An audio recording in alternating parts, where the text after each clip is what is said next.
choose to forgive. Memilih untuk mengampuni. Memilih untuk mengampuni. Yang siap memilih untuk mengampuni katakan amin. Pengampunan saudara bukan ide yang menarik. Kita perlu jujur ya. Pengampunan itu bukan ide yang menarik.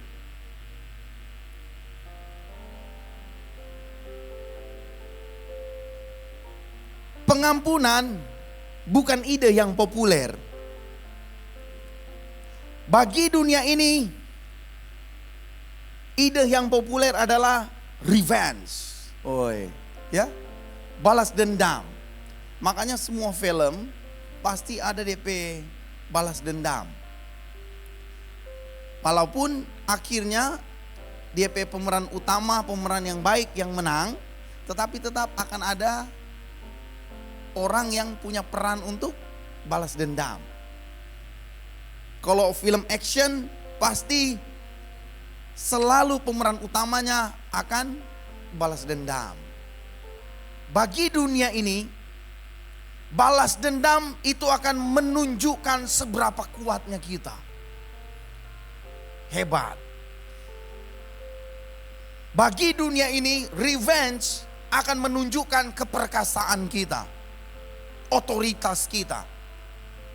Bagi dunia ini, balas dendam akan bagi orang membuktikan bahwa dia hebat. Begitu kalau laki-laki, begitu kalau hebat. Tapi bagi Tuhan, Tuhan punya cara pandang sendiri. Bagi Tuhan, pengampunan, forgiveness adalah ide sentral, ide inti dari kedatangan Tuhan di dunia ini. Kalau Tuhan tidak punya ide untuk mengampuni, Yesus tidak memilih untuk mengampuni, maka kita tidak akan bisa ada sampai saat ini. Roma pasal yang ke-12 ayat 17 sampai 19 berkata, Roma 12 ayat 17-19 berkata demikian. Janganlah membalas kejahatan dengan kejahatan. Lakukanlah apa yang baik bagi semua orang.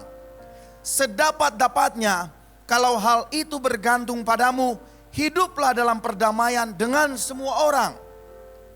Saudara-saudaraku yang kekasih, janganlah kamu sendiri menuntut pembalasan, tetapi berilah tempat kepada murka Allah. Sebab ada tertulis, pembalasan itu adalah hakku. Akulah yang akan menuntut pembalasan, firman Tuhan.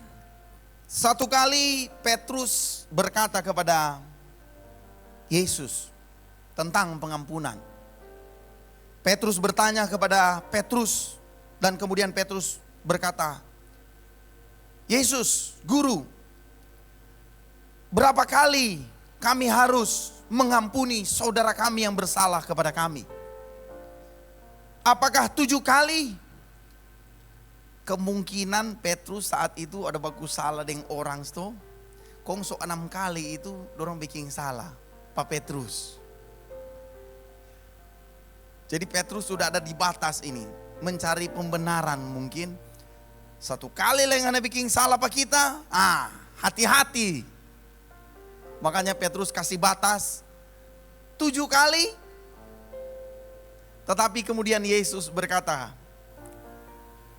ayat 22 pasal 18 di dalam Matius. Matius 18 ayat 22. Kemudian datanglah Petrus dan berkata kepada Yesus, Tuhan, sampai berapa kali aku harus mengampuni saudaraku jika ia berbuat dosa terhadap aku? Sampai 7 kali? Kemudian ayat 22 berkata, Yesus berkata kepadanya, bukan, aku berkata kepadamu, bukan sampai 7 kali, melainkan sampai 70 kali 7 kali. 70 kali 7 kali itu berarti 490 kali. Bagi orang Yahudi, pengampunan 7 kali merupakan pengampunan yang sempurna. Ketika orang melakukan kesalahan, batas pengampunan sesuai dengan aturan Yahudi 7 kali cukup dalam sehari.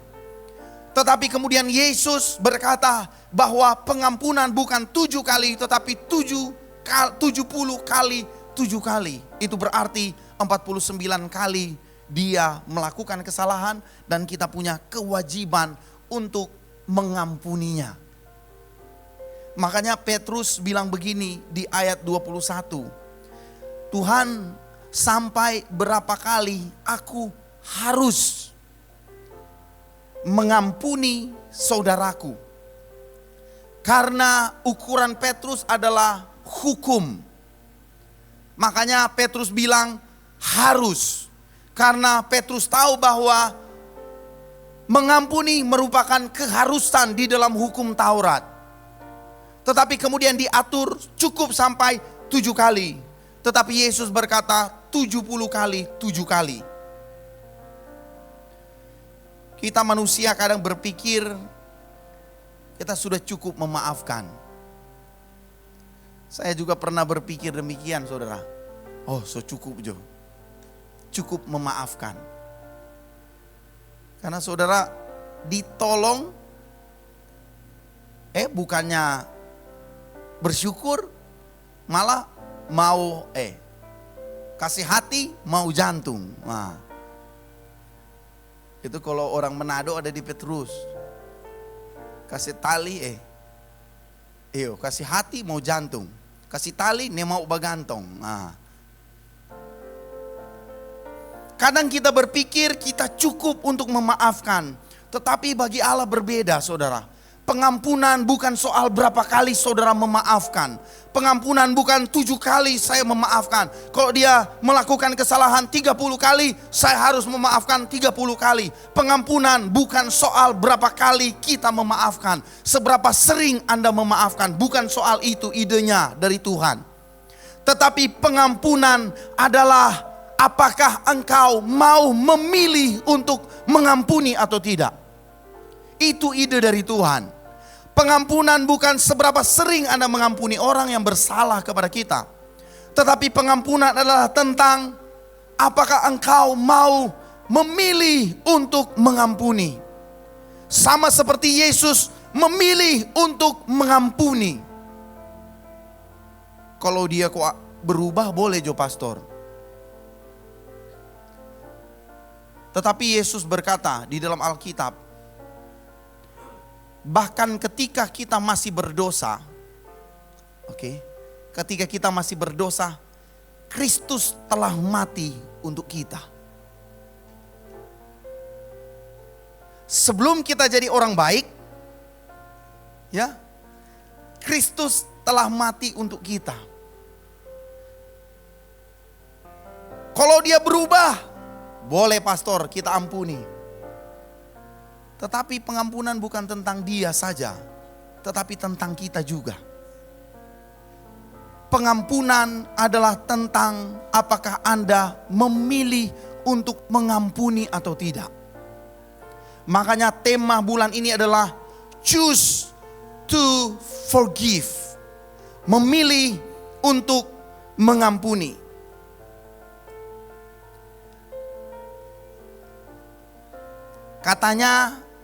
Katanya begini saudara.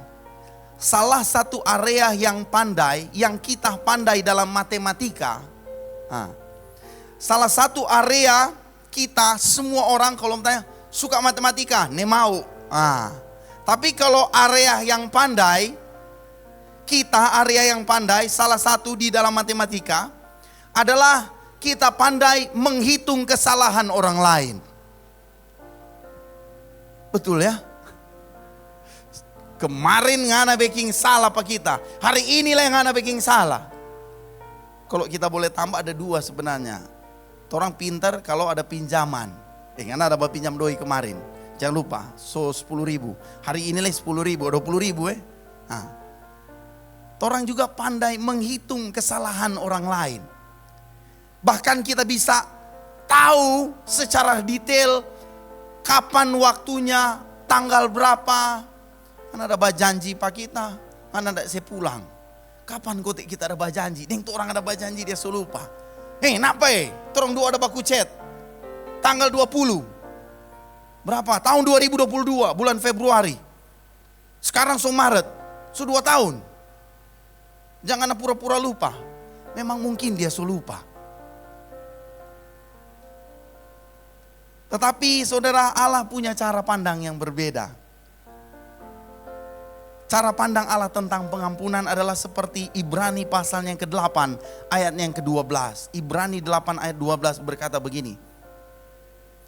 Sebab aku akan menaruh belas kasihan terhadap kesalahan mereka dan tidak lagi mengingat dosa-dosa mereka.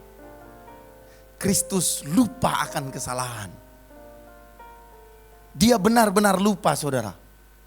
Sejauh timur dari barat, engkau membuang dosaku.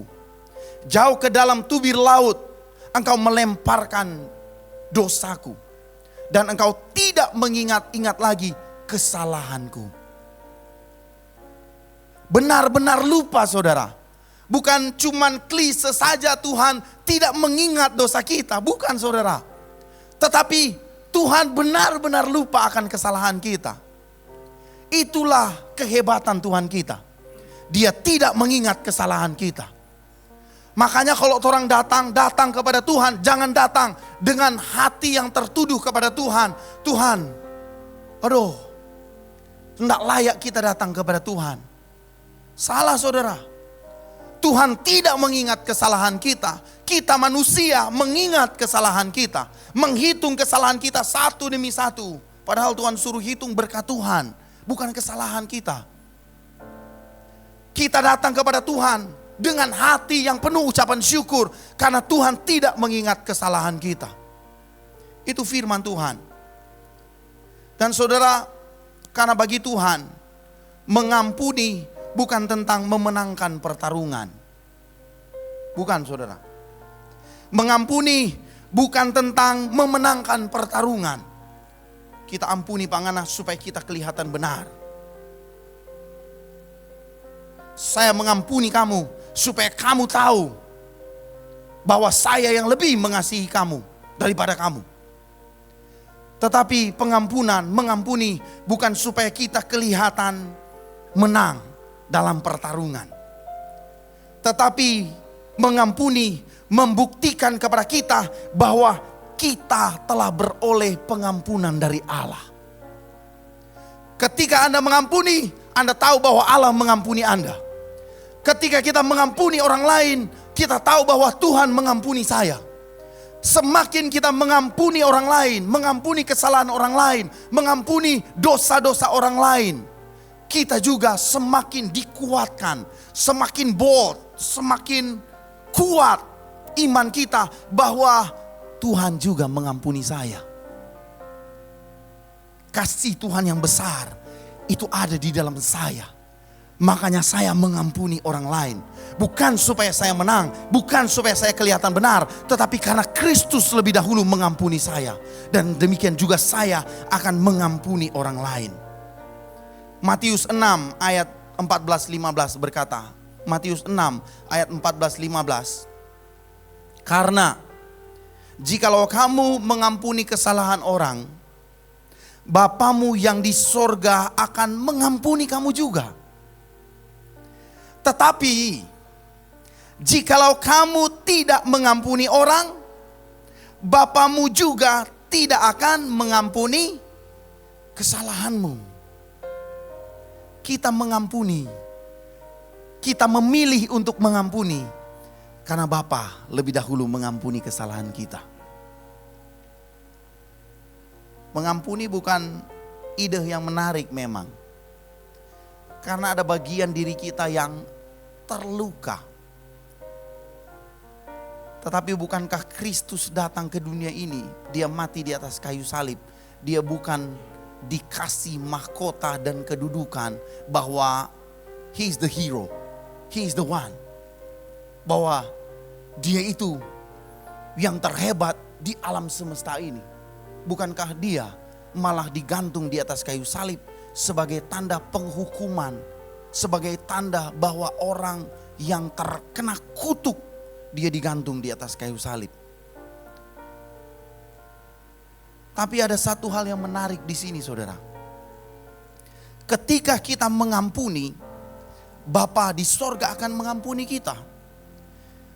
Ada orang yang bilang satu dosa yang tidak diampuni, yaitu menghujat Roh Kudus, ya, di dalam Alkitab. Tetapi kalau kita melihat lebih jauh, kita akan menemukan ayat ini dan kita bisa berkata ternyata ada dua, bukan cuma satu. Kalau kita tidak mengampuni, Bapa juga tidak akan mengampuni kita. Bukan hanya menghujat Roh Kudus tidak diampuni, tetapi orang yang tidak mengampuni, dia tidak akan diampuni. Karena kalau kita mengampuni, karena kita tahu Bapa lebih dahulu mengampuni kita. Kita mengampuni berdasarkan kasih karunia Tuhan yang Tuhan berikan kepada kita. Anugerah yang Tuhan berikan kepada kita. Yohanes 3 ayat 16 dan 17 berkata, Yohanes 3 ayat 16 dan 17. Karena begitu besar kasih Allah akan dunia ini, sehingga ia telah mengaruniakan anaknya yang tunggal, supaya setiap orang yang percaya kepadanya tidak binasa, melainkan beroleh hidup yang kekal. Sebab Allah mengutus anaknya ke dalam dunia ini bukan untuk menghakimi dunia, melainkan untuk menyelamatkannya oleh Dia. Ide pengampunan bagi Allah bukanlah supaya kita kelihatan superior, tetapi pengampunan adalah cara terbaik yang dipakai Allah untuk memulihkan. Kalau ada sesuatu yang rusak, maka cara terbaik untuk memulihkan hubungan yang rusak adalah dengan mengampuni.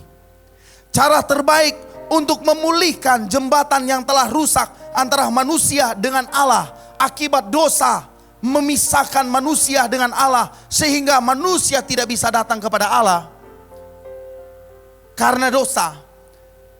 Dan Yesus memilih untuk mengampuni dosa manusia.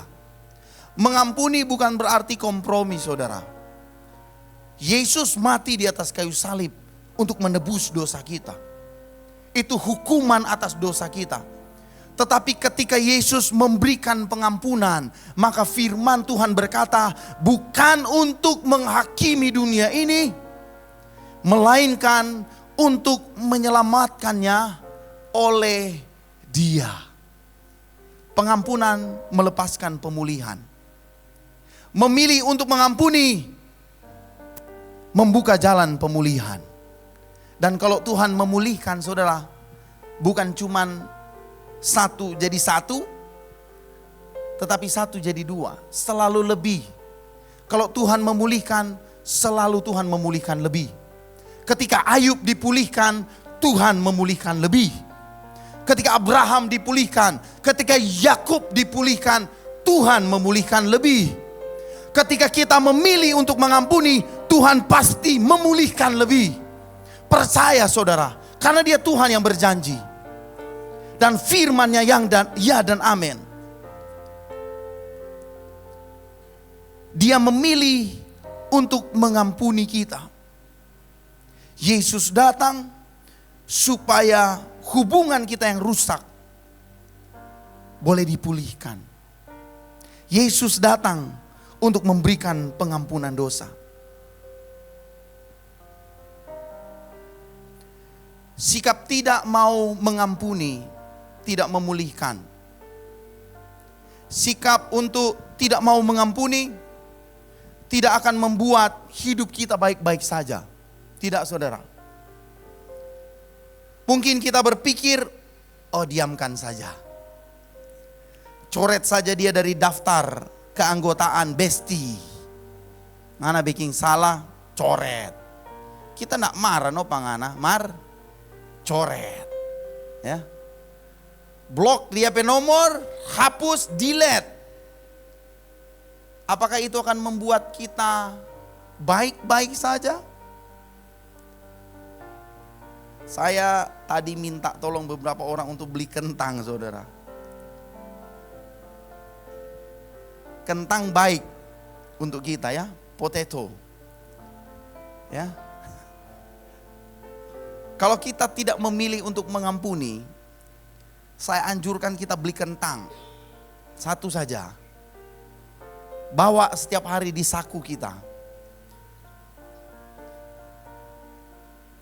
Dan kita tes berapa lama dia bertahan. Seiring waktu, sikap tidak mengampuni akan menggerogoti diri kita. Kemarahan yang terpendam di dalam diri kita akan membuat kita rugi.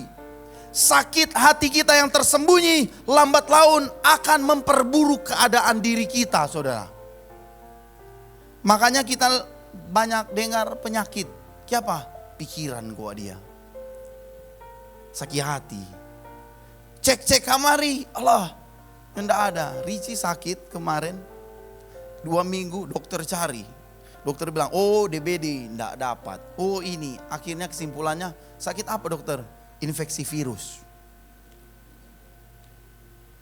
DP mama yang bijaksana, DP mama bilang begini, kalau ingat-ingat, Ricci sakit karena papa ada setinggal.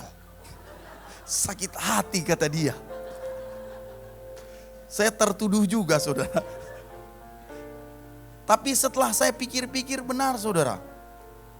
Kemarahan dan sakit hati akan membuat diri kita busuk dari dalam. Dan kita berpikir baik-baik saja 1-2 hari, baik-baik saja. Masih pas shalom komang kita pastor Pak dia. Shalom. Tapi kita tidak punya damai sejahtera, kita ada kentang yang di dalam saku. Kita bawa. Kita berpikir dengan menjauhi orang yang menyakiti kita, hidup kita akan baik-baik saja. Tetapi tidak demikian kata firman. Tidak demikian. Dan kita sendiri tahu bahwa ketika kita menyimpan kesakit hatian, ketika kita menyimpan dengki, amarah, sakit hati, maka diri kita sendiri juga akan terkena dampak negatif dari tidak mau mengampuni. Makanya kita perlu memilih untuk mengampuni. Melepaskan pengampunan akan membersihkan hati kita. Efesus pasal yang keempat ayat 31 dan 32 berkata.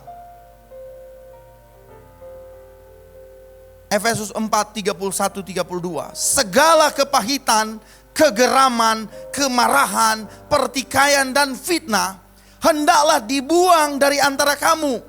Demikian pun segala kejahatan. Tetapi hendaklah kamu ramah seorang terhadap yang lain. Penuh kasih mesra dan saling mengampuni sebagaimana Allah di dalam Kristus telah mengampuni kamu. Haleluya. Tapi pertanyaannya bagaimana kalau mereka tidak mau diampuni? Bagaimana kalau dia tidak datang dan meminta pengampunan? Mestinya pastor normalnya, seyogianya, dia datang ke kita minta maaf, mengampuni supaya kita bisa mengampuni. Roma 5 ayat 8 sampai 11. Roma pasal yang kelima ayat 8 sampai 11 berkata, akan tetapi Allah menunjukkan kasih-Nya kepada kita. He show His love, His mercy, His grace unto us. Kepada kita ketika kita masih berdosa. Kita datang kepada Tuhan atau Tuhan yang datang menunjukkan pengampunannya kepada kita? Dia bahkan menunjukkan kasih-Nya kepada kita ketika kita masih berdosa. Dan ini yang lebih menarik lagi. Ayat yang berikutnya. Lebih-lebih karena kita sekarang telah dibenarkan oleh darah-Nya, kita pasti akan diselamatkan dari murka Allah. Sebab jikalau kita ketika masih seteru diperdamaikan dengan Allah oleh kematian anaknya, Lebih-lebih kita yang sekarang telah diperdamaikan pasti akan diselamatkan oleh hidupnya. Ketika kita masih berdosa, Tuhan menunjukkan pengampunannya, kasih-Nya yang besar kepada kita. Lebih-lebih ketika kita sekarang sudah menerima Yesus sebagai Tuhan dan Juru Selamat, terhisap di dalam persekutuan darah Kristus dan tubuh Kristus. Lebih-lebih kita sekarang, kita menerima pengampunan dan kita pasti akan diselamatkan oleh Kristus. Dan bukan hanya itu saja, kita malah bermegah dalam Allah oleh Yesus Kristus Tuhan kita. Sebab oleh Dia kita telah menerima pendamaian itu. Oleh siapa? Oleh Dia. Oleh Yesus kita menerima pendamaian. Alasan terbesar kenapa kita harus mengampuni adalah karena kita telah menerima pengampunan dari Tuhan terlebih dahulu, dan kita pasti diperdamaikan. Jikalau kita berusaha untuk mengampuni orang lain berdasarkan kekuatan kita, karena saya orang baik, saya mau mengampuni Anda, kita pasti gagal. Karena saya lebih pintar dari kamu, saya memilih untuk mengampuni saudara, kita pasti gagal. Kalau kita mengampuni berdasarkan kekuatan kita, kesanggupan kita, kita pasti gagal. Tetapi kalau kita mengampuni dengan cara pengampunan dari Allah, maka kita pasti berhasil.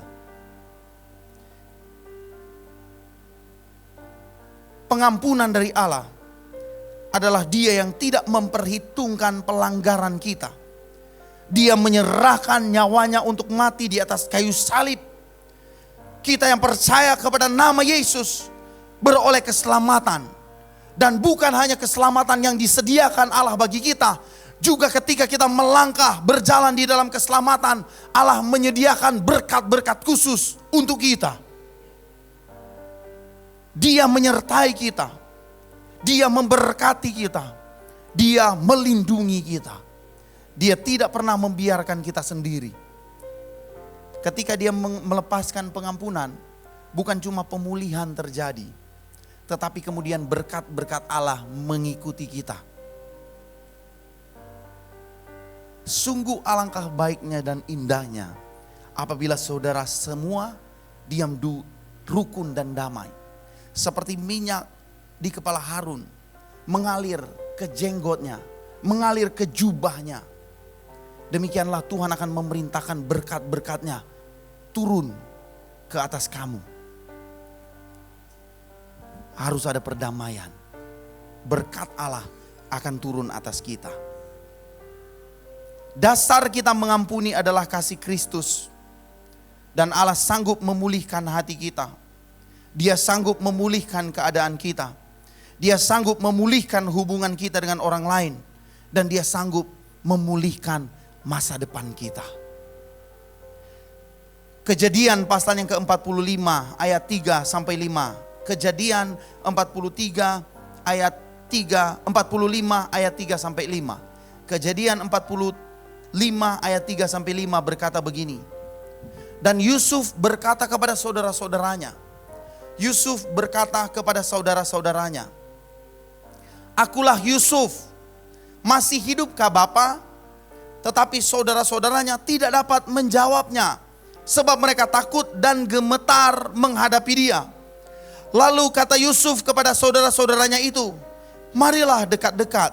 Maka mendekatlah mereka, katanya lagi, "Akulah Yusuf saudaramu yang kamu jual ke Mesir. Tetapi sekarang janganlah bersusah hati dan janganlah menyesali diri karena kamu menjual aku ke sini. Sebab untuk memelihara kehidupanlah Allah menyuruh aku mendahului kamu." Pengampunan selalu mengerjakan pemulihan yang sempurna bagi kita. Pengampunan yang sejati berasal dari Tuhan. Dan pengampunan yang sejati itu merupakan dasar bagi kita untuk mulai mengampuni orang lain. Saudara, kalau saudara baca Kejadian pasal yang ke-45 selanjutnya, Setelah ini kisah ini Yusuf baru memperkenalkan dirinya kepada saudara-saudaranya. Tapi kemudian setelah itu, ayahnya datang, Yakub datang, dan kemudian tinggal di tanah Goshen dan Yakub mati. Ceritanya ya. Ketika Yakub mati, saudara-saudaranya, Alkitab mencatat saudara-saudaranya gemetar kepada Yakub. Jangan-jangan dia akan menghukum kita atas perbuatan kita yang telah kita lakukan karena sekarang papa sudah mati. Ya. Dan kemudian saudara-saudaranya bilang apa? Sepakat bilang apa? Suf, sebelum papa mati, papa ada bawa pesan. Ya. Jangan apa-apakan saudara-saudaramu. Ampuni saudara-saudaramu.